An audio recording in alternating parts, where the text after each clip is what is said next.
Hi, Ben here again, and today mag-unbox tayo ng wireless mechanical keyboard.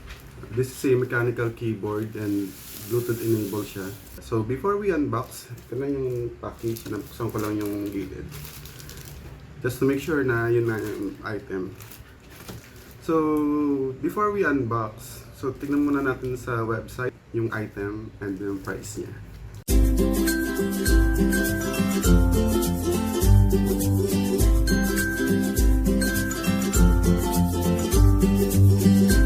Okay, so since ito na yung item, dumating siya, mabilis lang din pagka-order, around 3 to 5 days yata, or dumating na siya. So it's a mechanical keyboard, of course galing China.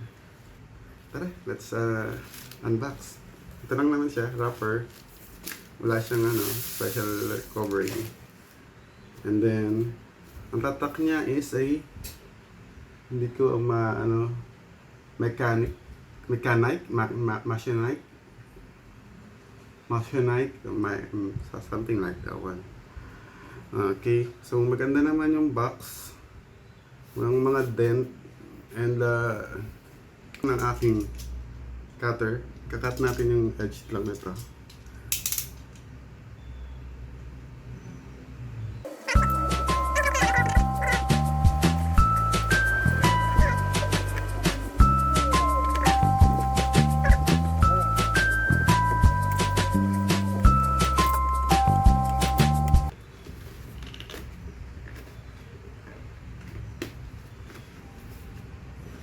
Two hours later.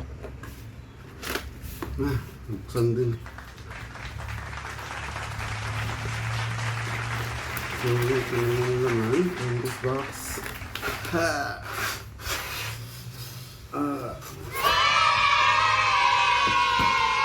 Taran! K7 Machenike keyboard. So, got the box. Ay, sorry.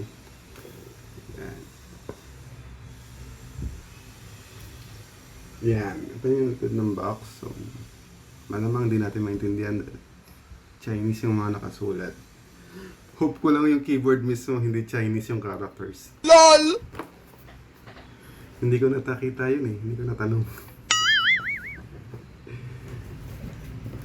So, buksan pa natin ulit. So, unbox the unbox. Let's get ready to rumble!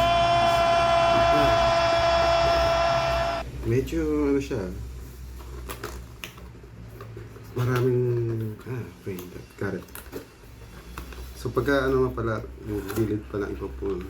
Ayan. Ito yung naman ng box. So may manual. I think yung ipin na yun is yung pang pull out ng keyboard, ng key. And yung pinaka keyboard na. Weh, mabigat! Ayan, wala siya naman. Meron yata sa gilid doon.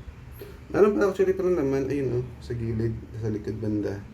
So I think that's the cable for charging.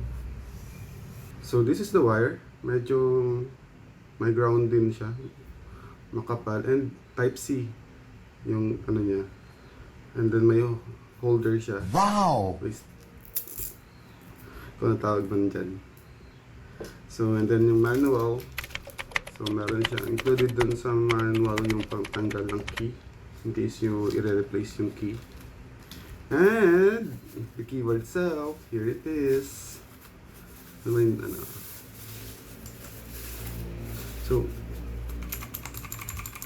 if you can hear it.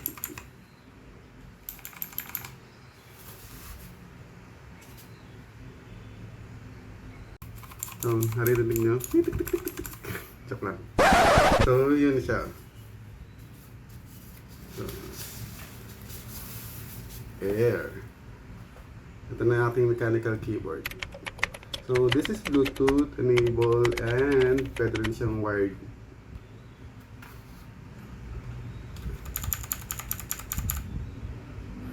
So, wala siyang numerical parts ng 87 keys lang siya. And ano rin to yung RGB din to, yung nagbabago ng kulay. Nagawa rin ako ng video regarding review nito. Pero syempre hindi naman intensive review dahil hindi naman tayo extensive gamer. Pero parang if it's useful or not or where to buy, pwede na ito. Thank you for watching! I've been trying to